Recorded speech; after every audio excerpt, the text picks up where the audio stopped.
Labor looks set to approve an extension to Woodside's Northwest Shelf gas development after the PM said yesterday the transition to renewables could not proceed without gas as a backup.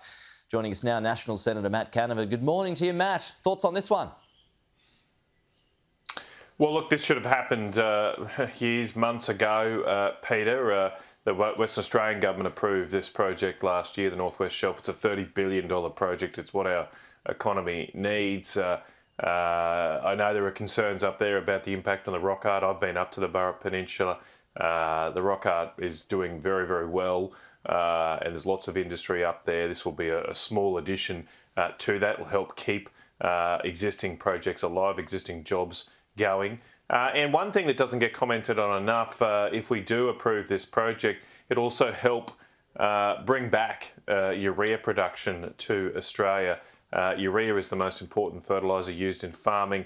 It is made from natural gas, and 2.5 years ago our last urea plant in Brisbane shut, and since that time we've had to rely on imports of urea from China and the Middle East just to feed ourselves. And really, it's probably the first time since the early settlers that Australia hasn't been able to feed itself. We rely now on imports for a very important input into farming in terms of fertiliser.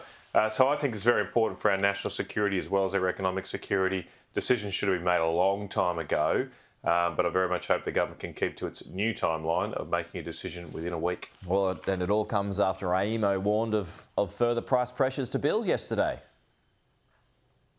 Yes, that's true, Peter. I mean, unfortunately, this project's not going to help with that because right now, at least, you can't actually bring that gas from Western Australia over to Eastern Australia, where those price pressures were exposed yesterday, with bills going up in New South Wales again, nearly 10%. Increases in other eastern states as well. The gas from over in Western Australia can't help. We need to produce more gas, and I would say use our coal, the uranium, all our resources here in Eastern Australia if we want to bring prices down. It's very clear now that the Labor Party's renewables experiment has failed. It's failed to bring down power prices like they've promised. The federal government's now put up the white flag on power prices. That's costing Australian families a fortune, but it's also costing Australian business a fortune as well. Australian businesses use 4 times the amount of power that households do. And that extra volume of power at an extra cost is flowing through to the price of groceries for ordinary Australians. It's threatening our industries. We've already lost a number of industries in the last few years. This can't go on anymore, in my view. We've got to get off this ridiculous pursuit of net zero emissions by 2050. New Zealand's dropped it now. Almost every other country is walking away from it. Why are we still costing Australians by pursuing an arbitrary and abstract goal of net zero emissions by 2050? Hey, why don't you become the shadow energy minister, Matt? Look, I don't think there's much prospect of that, Peter. I'm very happy doing what I'm doing. I've also said, look, I wish my colleagues all the best, but while we remain committed to this crazy net zero emissions goal, I'm not going to serve.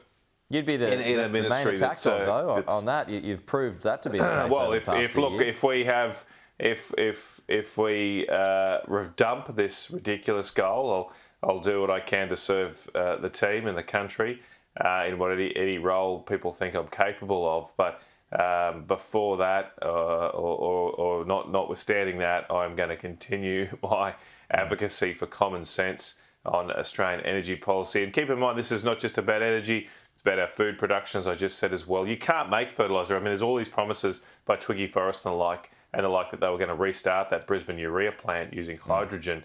They've all gone up in smoke. All of these hydrogen projects have fallen over.